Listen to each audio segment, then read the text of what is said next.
La verdad que nos queremos mucho. Radio. Caput. Diego es Diego. Y bueno, son esas personas que son indispensables, ¿viste? Esas cosas. Esas personas que son indispensables, ¿viste? Radiocaput.com. Estás conectado. Estás en Caput. 30.000 detenidos desaparecidos. ¡Presentes! Ahora y siempre. Ahora y siempre. Ahora y siempre. Un espacio para la memoria, por la verdad y la justicia. Un ámbito de reflexión sobre los derechos humanos para pensar qué pasó, qué pasa y qué puede pasar. Ahora y siempre. Ahora y siempre. Mucho más que una consigna. Un lugar donde encontrarnos. Ahora y siempre. Un programa de Ana María Cariaga. Los miércoles a las 18 en Caput.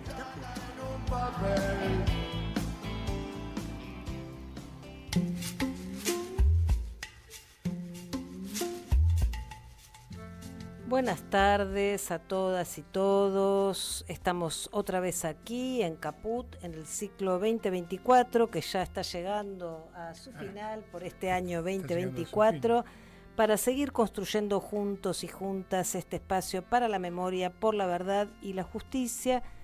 Como todas las semanas, es un gusto reencontrarnos aquí con ustedes desde el estudio Chicha Mariani de Radio Caput. Soy Ana María Cariaga y estamos acá con Oscar Estellés. Buenas tardes a todas, todos y todes para recordar a los ministros. Anita Fernández, que está llegando, y también, como siempre, con Martín Loza, nuestro operador de cabecera. ¿Qué tal, Martín? ¿Cómo estás? Y vamos ahora con nuestras vías de comunicación. Para contactarse con Ahora y Siempre pueden hacerlo por WhatsApp al más 54 911 6516 4446, por ex Twitter, Ahora y Siempre OK, todo junto, y por Facebook, Ahora y Siempre. Y para recibir Infosiberia. Para recibir Infosiberia, el primer noticiero por WhatsApp, solo tenés que enviar un mensaje, por ejemplo, Ahora y Siempre, al más 54 911 3940 9797, agendás el número en tus contactos y listo. Vas a recibir cada mañana el primer y más completo resumen de noticias por WhatsApp. Infosiberia. Bueno, y hoy es, vamos a saludar a la Anita, que llegó en el medio. Que llegué justito cuando empezaban. Así que si querés decir algo de Infosiberia. Y sí, ya que llegué justo, les voy a contar que en la noticia número 1 de hoy, del Infosiberia de hoy, nos contaban nacionales que empezó a la medianoche el paro nacional promovido por la Mesa Nacional del Transporte, que no hay trenes, taxis, aviones, barcos, camiones ni subtes.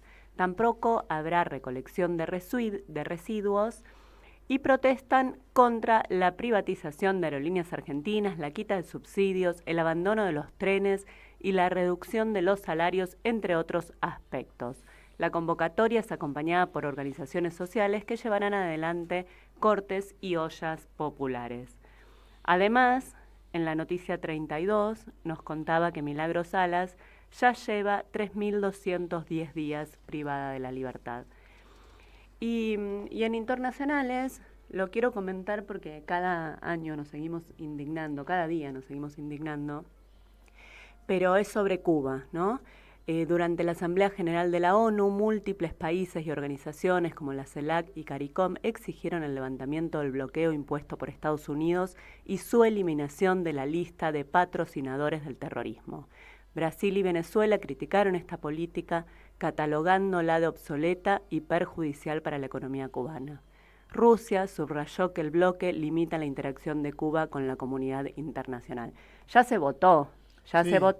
Hubo solamente 2 países que votaron a favor de sostener el bloqueo. Te cuento Uno que tenemos la noticia dentro de, por supuesto, pero además hay una muy reciente que es que no tenemos ministra de Relaciones Exteriores, porque echaron a la canciller porque Argentina ni se abstuvo ni votó en contra y votó en contra del bloqueo.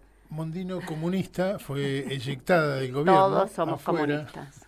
Así que está solidarizándonos con la señora Mondino. Pero mi pregunta es, ¿cómo puede ser que año tras año todos los países, menos 2, y alguno que se abstiene, pero todos los países eligen levantar el bloqueo, menos 2 países, y se sostiene el bloqueo? ¿Para qué está? Es que ¿Qué se hace? hay un orden mundial que es como sí, digamos, o sea, se toman una serie de medidas, se hacen una serie de consideraciones, pero después no se respetan ni se llevan hasta sus últimas consecuencias. Lo que sí nos enteramos llegando a la radio que la canciller había sido eyectada por el presidente por haber votado la Argentina a favor del levantamiento del bloqueo. O sea, si no hubiese sido 186, tal vez 3 en contra o por lo menos una abstención de la Argentina. Yo cuando revisé la lista, que me la enviaron hoy temprano por las redes, pensé que la Argentina se iba a abstener, digamos, como mínimo siguiendo lo que es la línea de la política internacional de este gobierno. Pero cuando vi que había votado a favor, me sorprendí. Ahora vemos. Ahora sabemos que es como Biden, comunista. que Todos somos comunistas. Exactamente. Solo que el mundo no lo sabe. Todos somos comunistas y el mundo no se enteró. Bueno, como decía Anita a través de InfoSiberia, hoy miércoles 30 de octubre se está llevando a cabo un nuevo paro de transporte que fue organizado y encabezado por la Mesa Nacional de este sector. No hubo servicio de trenes de pasajeros ni de carga, tampoco funcionaron puertos ni barcos. Los camiones quedaron paralizados, al igual que la mayor parte, la recolección de residuos, al igual que la mayor parte de las aerolíneas comerciales de pasajeros. No hubo subte y adhirieron el sindicato de peones de taxis, es decir, los taxis que circularon lo hicieron con sus dueños. Hubo colectivos porque la UTA decidió tomar la medida de fuerza para el jueves 31 al referéndum de una reunión que estaba llevándose a cabo desde las 5 de la tarde en la Secretaría de Trabajo. No sé cómo, no hay noticias todavía de cuál ha sido la resolución. El gobierno batallaba para tratar de hacer levantar el paro. También hubo apoyo de otros sectores como la salud, la educación y organizaciones de la sociedad civil. Y también, como señalaba InfoSiberia, con más de 500 protestas en todo el país, las organizaciones sociales se sumaron al paro del transporte. En la ciudad hubo movilizaciones al mediodía en Plaza Constitución, donde la UTEP, el Frente Piquetero y Territorios en Lucha confluyeron con camioneros universitarios y docentes porque hay que salir a denunciar la crítica situación del hambre. Diciembre está a la vuelta de la esquina, dijeron los manifestantes. Y todo lo que se va a venir cuando llegue la vuelta de la esquina, sí, lamentablemente. Bueno, Anita recién se refería justamente a la Asamblea General de las Naciones Unidas, que efectivamente este miércoles, en el día de hoy, reiteró por 32ª vez de forma inequívoca su posición contra el embargo económico, comercial y financiero de Estados Unidos a Cuba y pidió que se ponga fin a esa imposición unilateral. La resolución obtuvo este año 187 votos a favor. Es la foto de la ignominia, por eso el lapsus, porque la verdad que se repite permanentemente. Los únicos 2 votos en contra, no hace falta leer las noticias en el diario para saber que son de Estados Unidos y de Israel, y una abstención que podrían haber sido 2 con Argentina o podrían haber sido 3 pero los votos en ustedes contra, saben, pero la canciller comunista pero votó. ¿Será que quiso votar con esa intención? Porque vieron que es muy habitual ahora entre los representantes que tenemos que se equivoquen, que no sepan qué es a favor y qué es en contra. Pasa un montón. Que pues, votan en contra de lo que creen, creyendo que se vota así. 187 votos a favor, entonces... Hubo varios... Bueno, no, es cierto lo que señala Anita. Claro, exactamente. Sí, Contra y Cuba, 2 palabras que tienen que estar juntas, claro, exactamente. Es como el veto, ¿viste? El veto. Un inteligentísimo aporte de nuestro operador, porque realmente es la única explicación posible. Claro, exactamente. No, pero yo creo que viene por ahí, Sí, exacto. No, pero es cierto lo que dice Anita, que lamentablemente, a pesar de todas estas coincidencias internacionales que se reiteran, el año pasado creo que fueron 183 los votos, había más abstenciones y así sucesivamente, arriba de 180 países vienen votando los últimos años en contra de esta resolución, pero sin embargo se sigue aplicando, es decir, no hay, y los países como tienen miedo a las sanciones de Estados Unidos, siguen respetando esa disposición injusta, arbitraria e inmoral que causa dolor y muerte en la isla. Y bueno, hoy también es un día particular porque hoy hubiera cumplido 64 años Diego Maradona. Salió un artículo de José Luis Lanao, que es periodista y exjugador de Vélez, Clubes de España y campeón mundial 1979, y vamos a compartir con ustedes un extracto de ese artículo. Vamos a compartir, que es hermoso. Salieron un montón de cosas del Diego, y yo no dejo de emocionarme, ¿no? Uno comparte estas cosas, no sé, con los hijos que tienen de ídolo a Messi y que todos lo amamos a Messi, pero cuando uno quiere transmitir lo que le generaba Maradona, con su sonrisa, con su pelota, y cómo en eso él quería decir mucho más, creo que este texto un poco nos transmite todo eso que era el Diego. Y dice así: hoy Maradona cumpliría 64 años. Nació en primavera, con el orgullo villero insertado en la médula. Con la voluntad de creer se refugió en el sueño sosegado de los humildes, ese lugar del que nunca se fue. Hemos necesitado miles de rebeldías para dejar de ser vasallos y súbditos, y un uso autónomo de la razón para poder decidir quiénes deseábamos ser.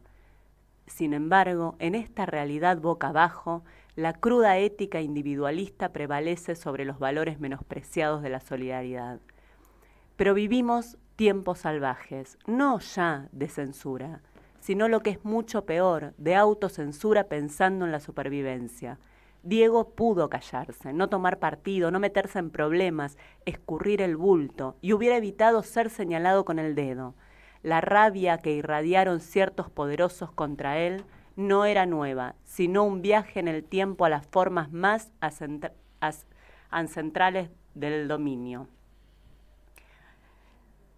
No se cayó ante los profesionales del odio y fue el ídolo a destruir dentro del llamado marxismo cultural, esa abstracción ultra aparentemente dominada por la corriente progresista del dominio de las ideas, de las creencias, de la moral.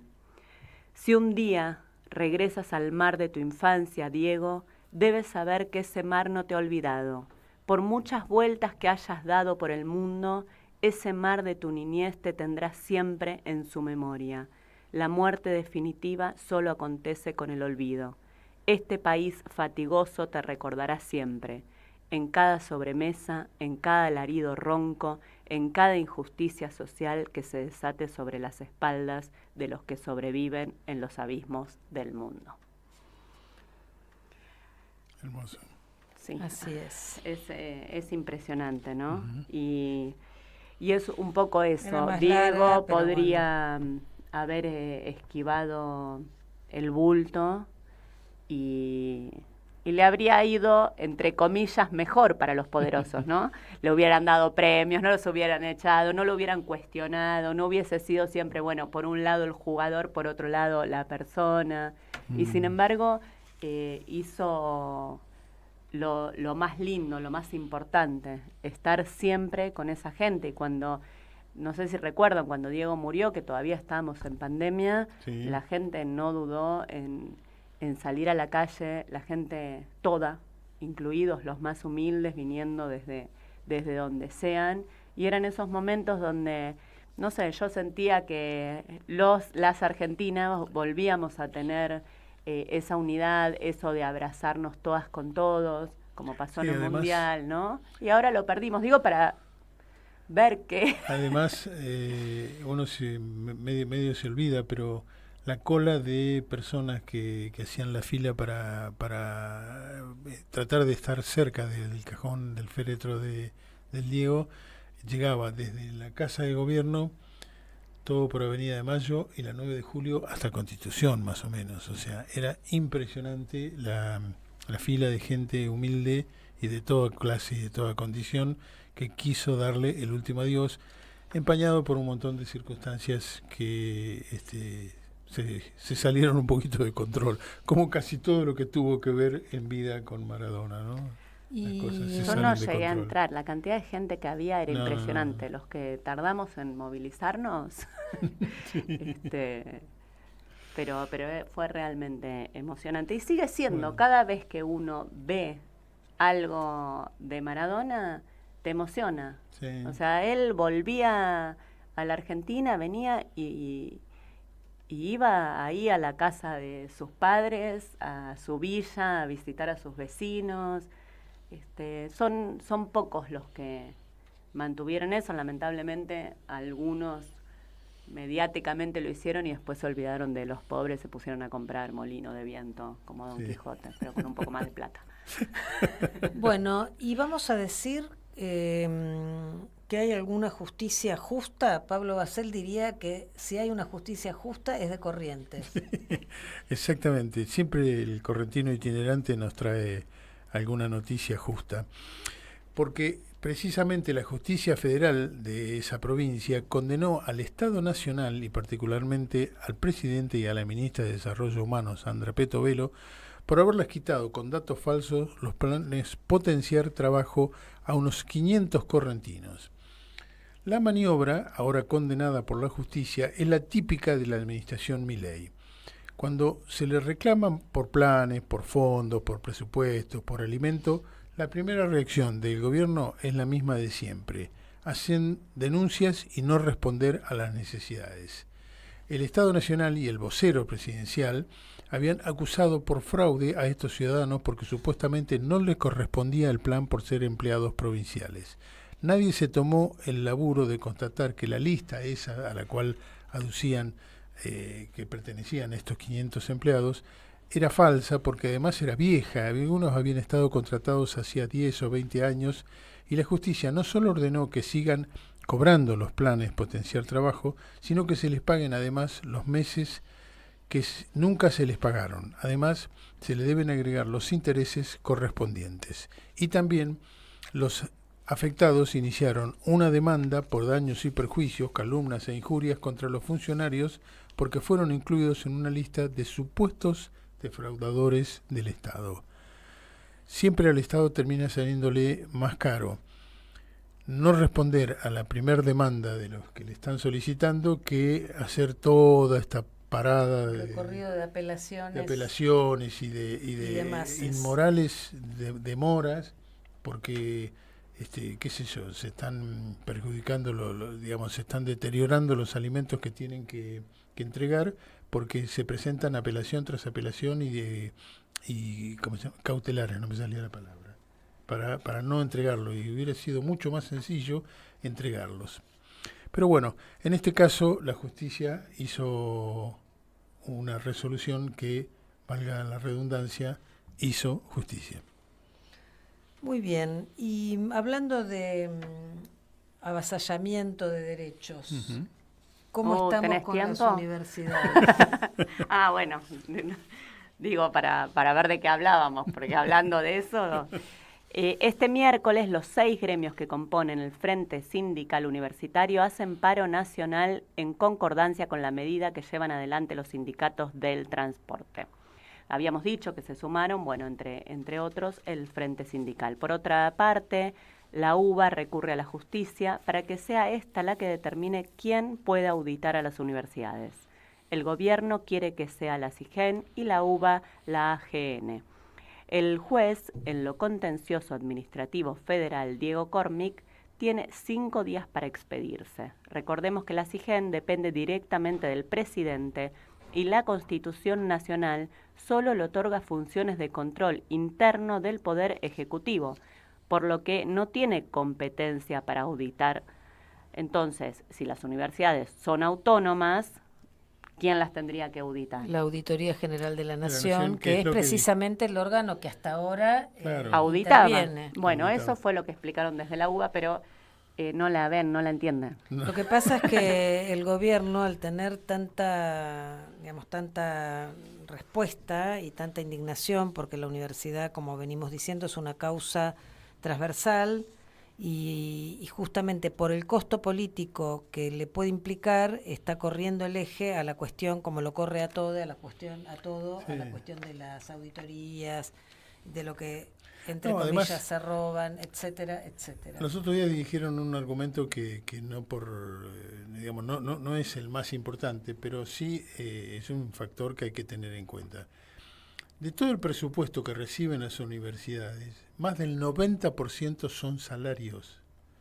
Salarios que son muy bajos, por cierto. Por supuesto, porque por la gran cantidad de empleados, tanto docentes como no docentes, que tienen las universidades. Pero además, el tema es que esas cifras son auditadas por el mero hecho de estar respaldadas en un recibo de sueldo que queda en poder del Estado y en poder de la persona que lo cobra. O sea que ya ahí, de la ingente masa presupuestaria que aduce el gobierno que gastan las universidades, hay más de un 90% que están perfectamente documentadas. Es decir, no hay...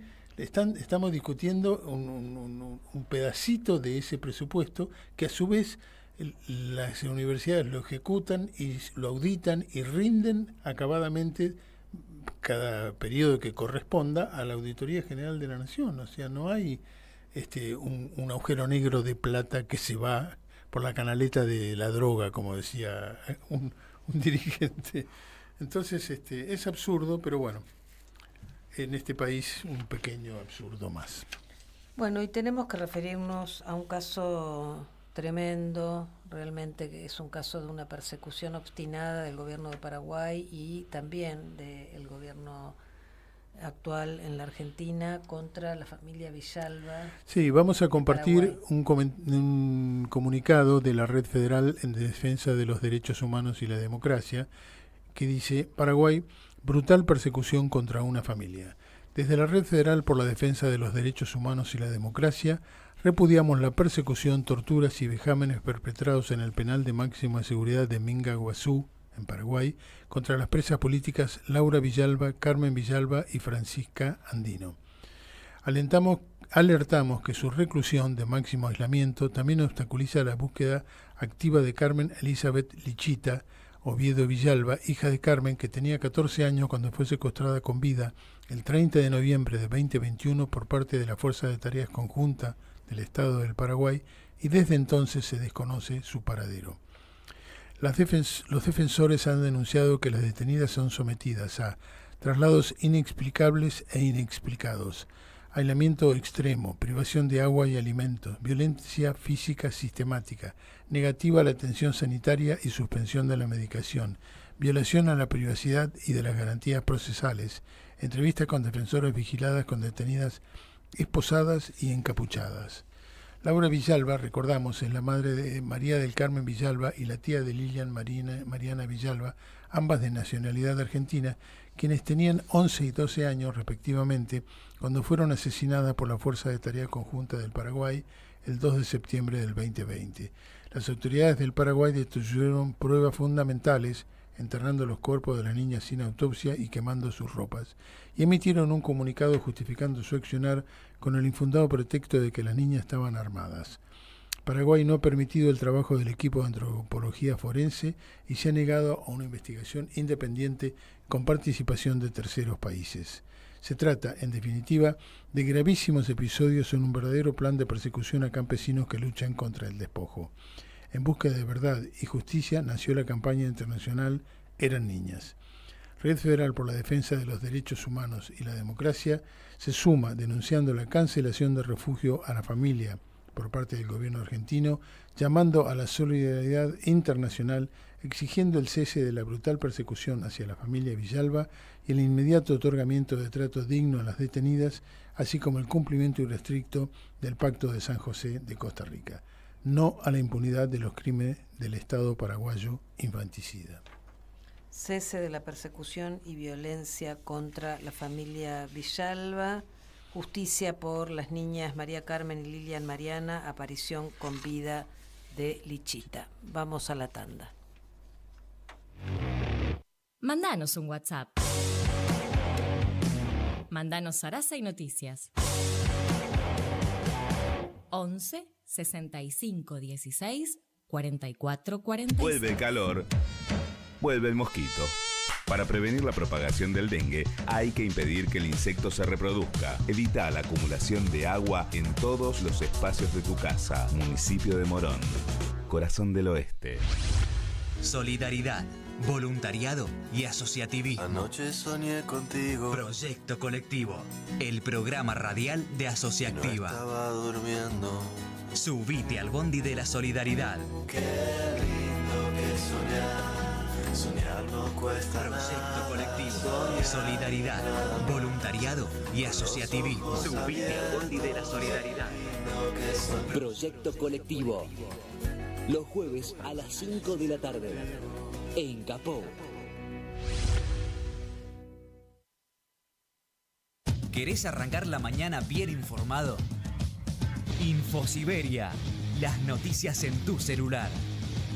Manda un mensaje de WhatsApp al 11 3205 8813 y recibilo gratis todas las mañanas. En Caput A Diego Maradona. pasan cosas.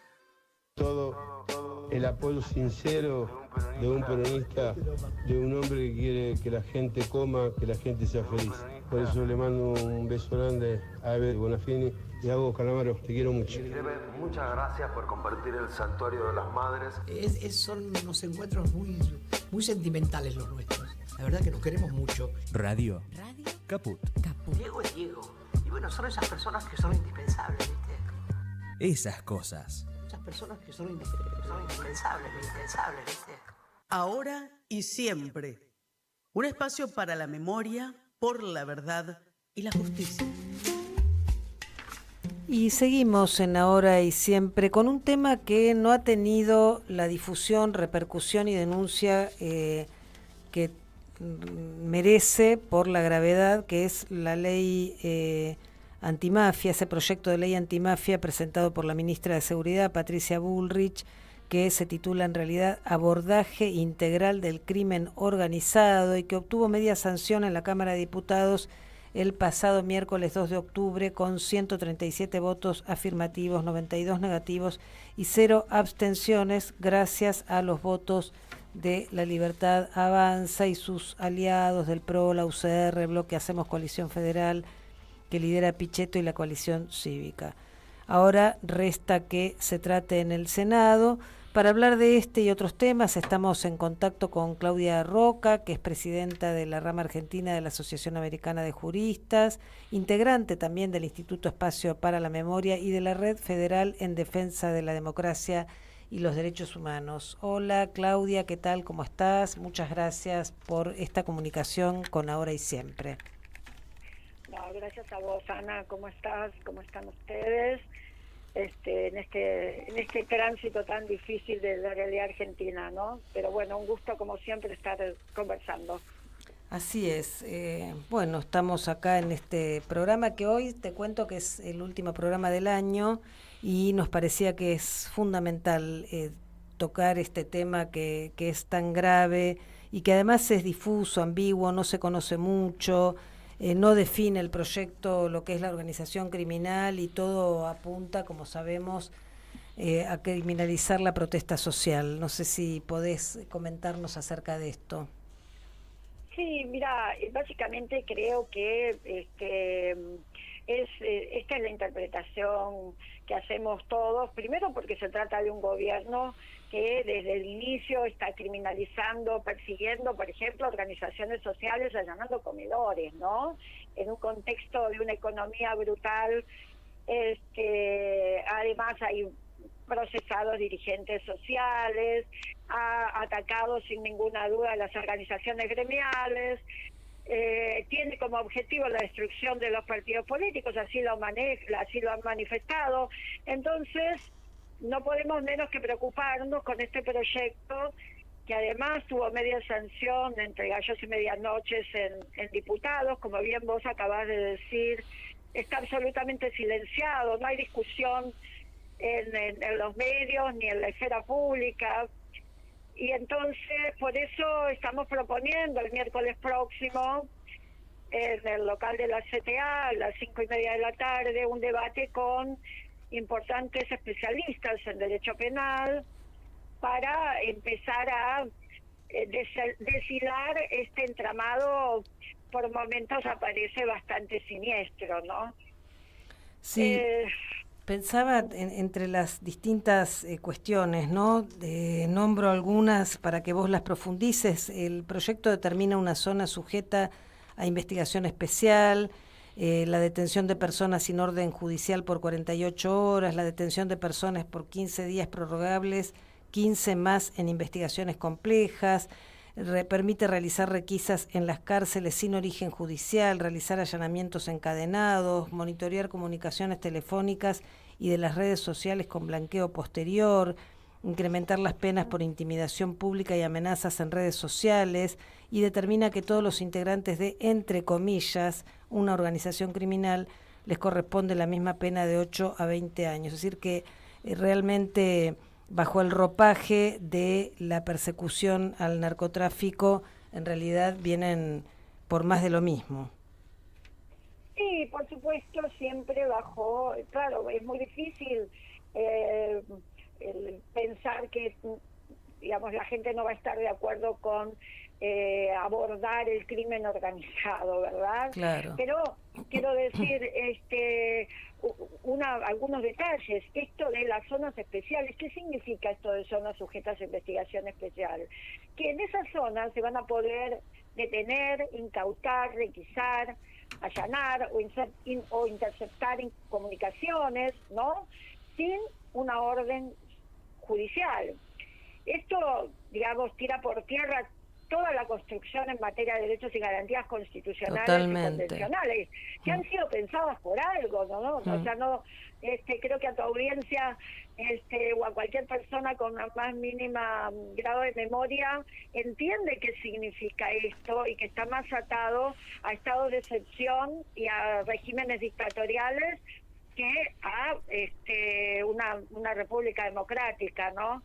Pero además es notable porque deja fuera de los tipos, ¿no?, a perseguir los fraudes financieros, los ciberataques, las corrupciones de alto impacto, la evasión tributaria agravada, los delitos ambientales, el contrabando y el lavado de dinero procedente de todos estos delitos, ¿no? Entonces, ¿a quién está persiguiendo en realidad? Porque los delitos que más daño causan a nuestra sociedad no están incluidos. Y para terminar, y como lo más grave de todo, creo, es que esto que acabas de mencionar, ¿no? Que le bastará decir que una persona pertenece a una asociación o una organización, una asociación ilícita o una organización que ellos califican que incluso puede haber cuestiones de violencia, ¿no? Porque actividad violenta también. ¿Qué significa actividad violenta? Porque una protesta social o una protesta sindical puede ser tomada como una actividad violenta, ¿verdad? Pero decía que bastará argumentar que perteneces a esa organización para ser condenado. Entonces se rompe con un principio básico del derecho penal, y es que solo le puede reprochar un delito a quien ha desarrollado algún tipo de conducta, ¿no? Entonces, no importa si esa asociación o organización llevó a cabo algo que ellos dicen como que encuadren este tipo de delitos, sino que suponen que todas las personas que ellos dicen que integran la sociedad lo han cometido. Bueno, nada. Todas estas cosas y mucho más van a ser objeto de un análisis por especialistas, y de un análisis, quiero decir, destinado a las posibles víctimas de esta ley, que son las organizaciones sociales, sindicales y políticas. Así que aprovecho esta conversación para invitarlos y convocarlos para este miércoles. No, que justamente, Claudia, Oscar te habla. ¿Qué tal, Oscar? ¿Cómo estás? ¿Cómo va? Me acordaba bien, por suerte.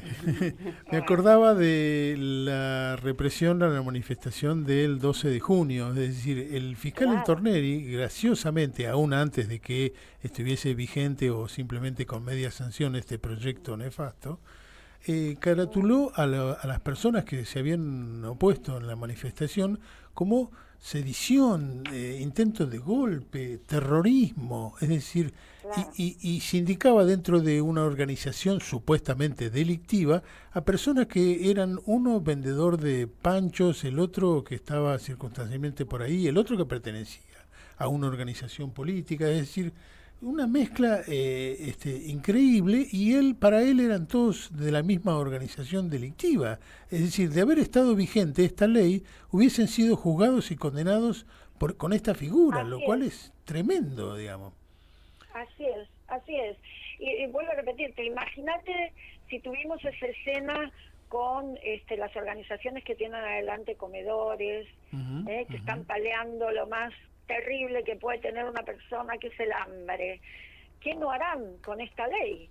Pero te digo algo más sencillo. Mira, hoy nos levantamos con que Gran Hermano estaba funcionando porque hasta por la aplicación de Argentina se le advertía a las personas que las organizaciones sindicales no los dejaban trabajar y que por culpa de ellos iban a tener un montón de tragedias, y que denuncien si alguien le impedía trabajar. Imagínense si tenemos esta ley, hasta dónde se puede extender. Y además quiero decir una cosa más que es importante señalar. Habilita lo que se llama el congelamiento de activos o medida de congelamiento. ¿Qué quiere decir esto? Sin una orden judicial te bloquean todas tus cuentas. Pero pensémoslo en términos de una organización sindical, por ejemplo, o de una organización social que con esos fondos necesitan funcionar. Atender al funcionamiento. Entonces, además en la muerte económica, sin una orden judicial. Entonces, tampoco se preocupan por regular civilmente los procesos civiles de decomiso de bienes que hoy existen, por evidentemente delitos que así lo amerita nuestra legislación, sobre todo lo vinculado a lavado de dinero. O sea, tienen esa ley. ¿Por qué razón están poniendo esto? Porque evidentemente es otra forma de asfixia a todas las organizaciones. Quiero decir, es a un partido político que le congelen, que le congelen sus fondos. O sea, por donde se la mire, está claro cuáles son las señales que nos están adelantando a través de esta ley, porque además ya las vienen dando desde el comienzo, ¿no? Solo hace falta querer entender, y los riesgos están allí, son evidentes. Claudia, ¿cómo estás? Anita te saluda. Hola, Anita, ¿cómo estás? Bien. Me gustaría que nos comentes, para la gente que no tiene idea, nunca escuchó, porque como decíamos al principio, la verdad que no es una ley a la que no se le dio mucha difusión, es una ley antimafia con el título de abordaje integral del crimen organizado. O sea, con ese título la gente no, las mayorías, el pueblo no siente que esta ley le afecte, todo lo contrario, va a afectar al crimen organizado, que lo complica en su vida cotidiana, que le roba al país, que es criminal y demás. Y por otro lado vos decías que en realidad deja afuera crímenes organizados muy importantes, ¿no?, que vos fuiste nombrando.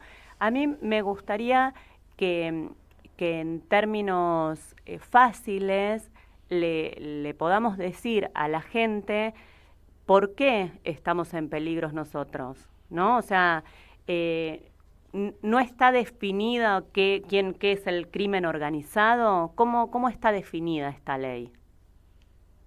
Bueno, yo no soy penalista, pero para hablar así en términos como vos me reclamás, bien sencillos, pone como centro a delitos, por ejemplo, de tráfico, de extorsiones, de actividad violenta, como decía. Tenía previsto amenazas, pero entiendo que lo sacaron, pero eso nos había llamado sobre todo la atención. Y esto está leído en lo que acaba de decir Oscar, ¿no? Si tenemos en cuenta cómo caratularon el fiscal Stornelli las protestas del 12 de junio, entendemos bien por qué nos afecta a nosotros.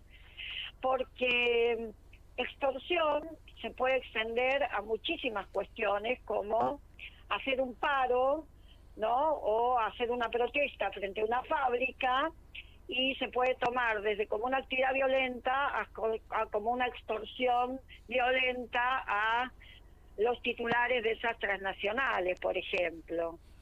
Quiero decir, los tipos penales que eligen porque además esto hay que atarlo al poder judicial que tenemos, no al que quisiéramos tener o al que imaginamos, el que tenemos en realidad, en donde tenemos todo un elenco de, bien lo nombraba Stornelli a la cabeza, de operadores y operadoras judiciales capaces de hacer interpretaciones que dan por tierra todas las conquistas que hemos hecho en materia de derechos humanos y garantías, y sobre todo que se respeten las convenciones internacionales. Y una cosa más que quiero decir para que se entienda bien: se viene una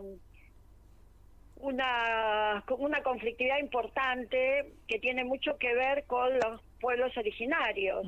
Imagínense estos tipos penales que acabo de nombrar, que fácilmente se le puede aplicar a las comunidades que están reclamando su territorio ancestral, sobre todo porque la realidad no es que el conflicto es entre los pueblos originarios y la sociedad argentina. El conflicto es entre los pueblos originarios y los intereses transnacionales de quienes vienen a explotar recursos estratégicos en la Argentina.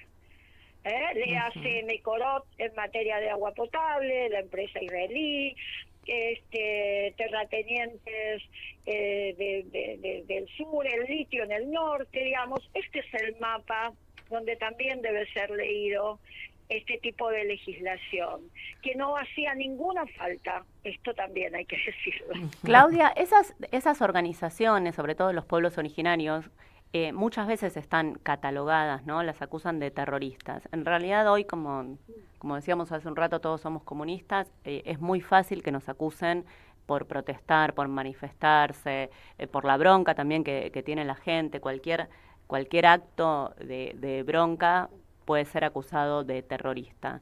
¿No hay un marco en el que a uno le puedan decir que ¿por qué pueden acusar de terrorista a una persona que está en una manifestación, que pertenece a un partido político, a alguna organización social? ¿Esto se puede hacer así como tan livianamente? Bueno, tenemos un problema que es bastante anterior y que fue muy discutido, y fue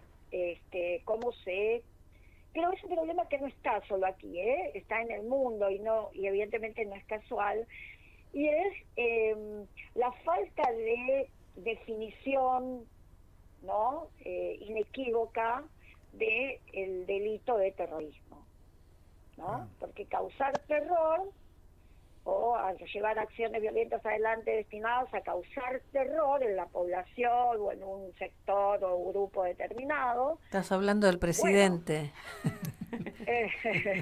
Claro, me evocaste eso. Claro, por ejemplo, ¿verdad? Pero esto lamentablemente, esa ley lleva unos cuantos años en la Argentina, quiero decir, fue muy discutida, pero sí se logró que no se aplicara, ¿no? Sí se logró que difícilmente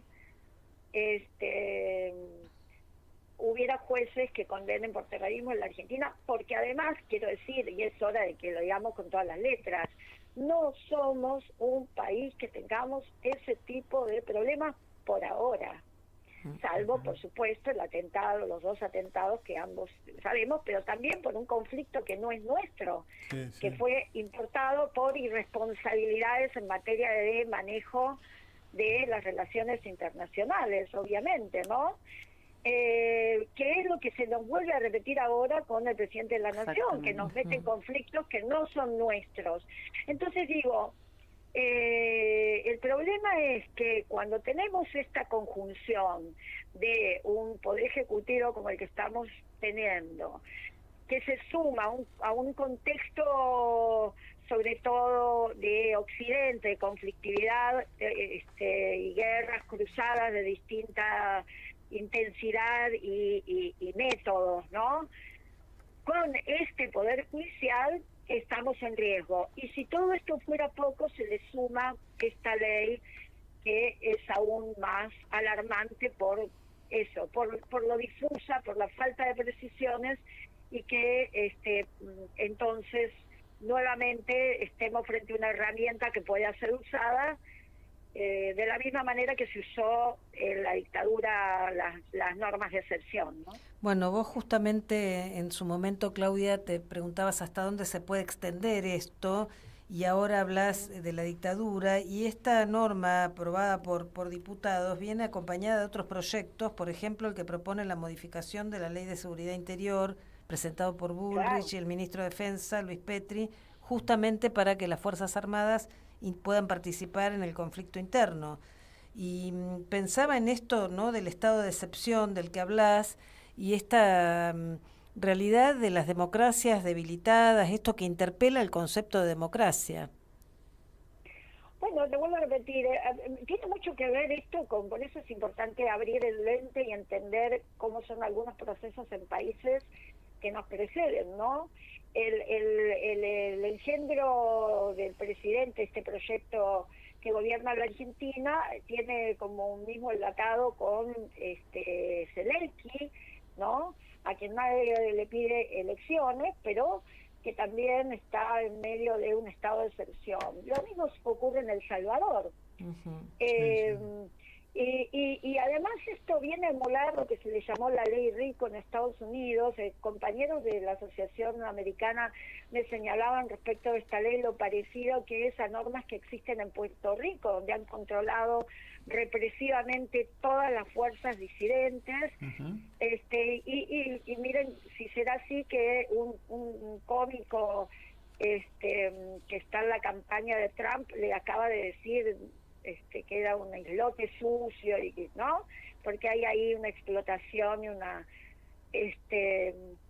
supresión de todos los derechos de los puertorriqueños y puertorriqueñas, que es evidente. Por eso digo, esto viene por ahí, viene por la degradación y casi desintegración del sistema democrático, porque además también esto hay que atarlo a otras cosas. Nos acaban de adelantar que va a emitir un decreto el presidente derogando la ley 2660, que es la ley que de relevamiento de tierras, mediante la cual los pueblos originarios reclamaban el reconocimiento de sus tierras ancestrales. Nada, hay una catarata enorme de leyes que, puestas todas juntas, entendemos cuál es el proyecto de no civilización que nos proponen. Claudia, te agradecemos mucho esta comunicación. Entendemos que entonces cada uno de nosotros, cada uno de nosotras puede ser una zona sujeta a investigación especial. Para saber más de esto, estaremos allí entonces el miércoles a las 17 horas en la CTA. Muchas gracias. Abrazo. No, gracias a ustedes y gracias por su enorme trabajo. Un beso grande, Ana, Oscar y Anita. Gracias, un abrazo. Chao, Un chao. abrazo. Chao, chao. Bueno, estamos ya en la... Dando las urras. Las urras. Podemos ir a nuestros... parroquiales. Unos pequeños parroquiales que tenemos. ¿Quieren que arranque? Dale. Con presentaciones de libros. Mañana, jueves 31 de octubre, en Rabia Bar de Costa Rica, 4901 en Palermo, a las 18:30 se presenta el libro Lo que el progresismo no ve, cuando aborda la seguridad de Sabina Frederick, conversando con María del Carmen Verdú, Gabriel Kessler, Fernando Soriano y la autora. Bueno, recomendamos mucho este libro, este tema, precisamente lo que el progresismo no ve cuando aborda la seguridad, es lo que estuvimos hablando. Exactamente. Exactamente, por eso votan como votan. Es decir, yo digo, ¿cómo puede ser que 166, ¿cuántos legisladores dijo? Sí. 137 legisladores votos, sí. sean absolutamente inconscientes de lo que están votando. O muy conscientes. Están pegando un tiro en el pie. Sí. Yo creo que lo de amenazas lo sacaron por el presidente, para que no vaya preso. Para que no sea aplicable.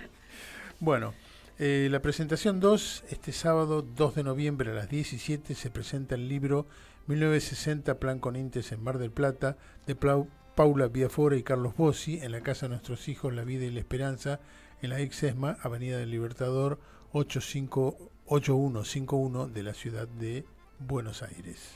El tercero, el Archivo Popular de la Memoria, invita a participar del lanzamiento del libro El silencio, la dictadura en el Delta, de Marisa González de Oleaga, y esto es el jueves 7 de noviembre a las 19 en el Centro Cultural Pepa Noia, ubicado en Avenida Brasil 444, con la presencia de la autora. Y también queremos compartir con ustedes el estreno de un documental que se llama 500, dirigido por Alexandre Valenti y producido por Silvia, no tengo acá pero no importa, les digo dónde, el sábado 16 de noviembre a las 18:30 y a las 21 en el cine York de Vicente López, un documental sobre la apropiación de niños y niñas durante Nosotros la dictadura. estuvimos, lo conocimos a Alexander, sí. que vive en Francia, y entre Francia y España, y asistimos a alguna de las jornadas de filmación cuando estuvo acá en La Plata y en la Argentina. También queremos recordarles que el jueves 7 de noviembre, o sea, el jueves de la semana que viene, se estrena el documental Norita, la película de Jason Mangamara y Andrea Tortonese. Finalmente, así que después de muchos años de filmación, producción y postproducción, la increíble documental de la madre de todas las batallas llega a las salas comerciales. Bueno, y la productora, que antes no tenía el nombre, de la película 500, el documental sobre la apropiación de niños y niñas durante la dictadura, es Silvia Di Florio. Y si hablamos de Norita, tenemos un acontecimiento, vamos a tener un acontecimiento que va a ser íntimo, un antes y un después, porque después de ese acontecimiento, la galería de nuestra casa va a llevar el nombre de Norita Cortiñas. Así Anita. es. Esto va a ser el 20 de noviembre a las 6:30. La galería de Radio Caput va a llevar el nombre de Norita. ¿Y por qué la galería?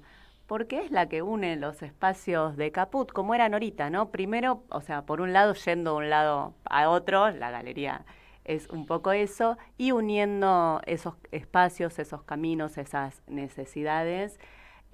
Así que bueno, están todas y todos invitados. Vamos a contar con la presencia de Adolfo Pérez Esquivel, el Premio Nobel de la Paz, que además reconoce en Norita a su hermana. Así es. Lucha. Entre un montón de personalidades, por supuesto va a estar el director de esta radio, Juan Martín Ramos Padilla. Vamos a estar nosotros, va a estar obviamente nuestro operador, Martín, y un montón de personalidades que se van a ir enterando. Y vamos ahora a nuestros seres queridos.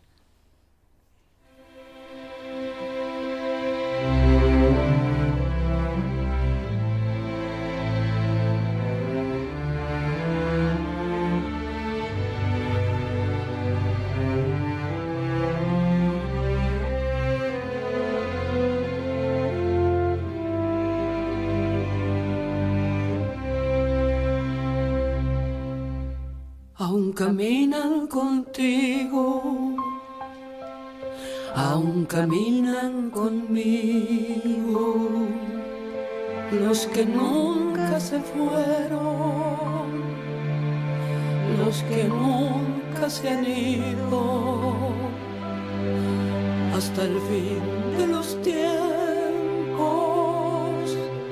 los desaparecidos, los compañeros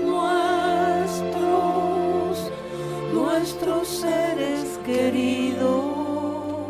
Hoy queremos recordar a Héctor Jorge Dadín, secuestrado el 28 de octubre de 1976 de su departamento de la localidad de Florida, en la provincia de Buenos Aires.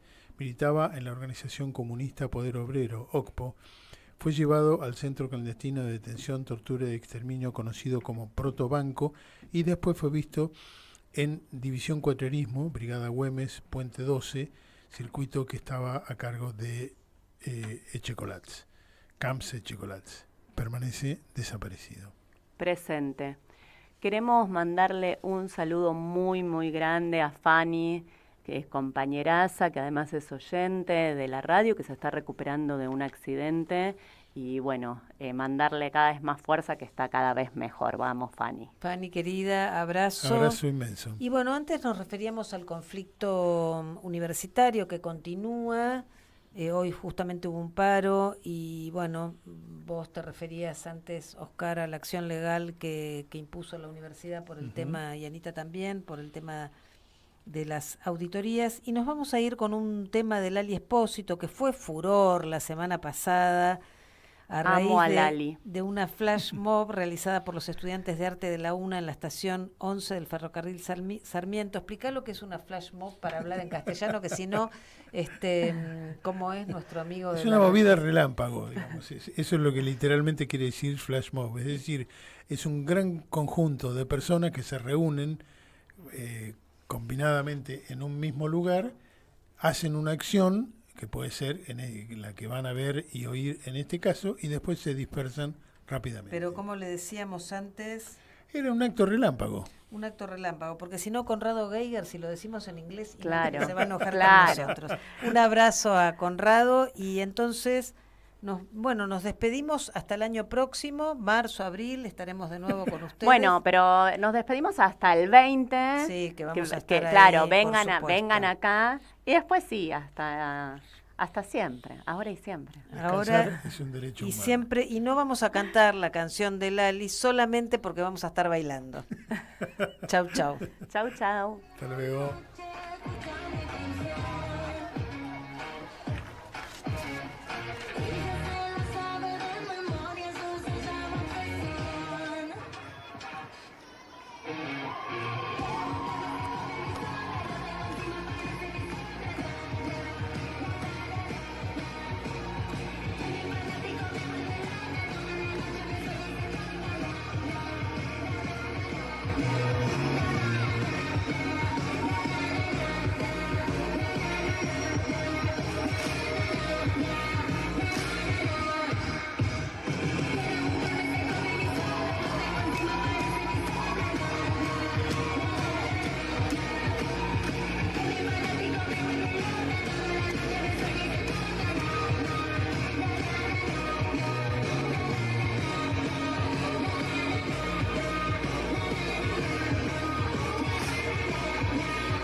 Detenidos desaparecidos. Presentes. Ahora y siempre. Ahora y siempre. En Caput había un viejo. pasan cosas. Dice así, si uno tiene un amor, una muchacha, una cosa que le anda por la piel,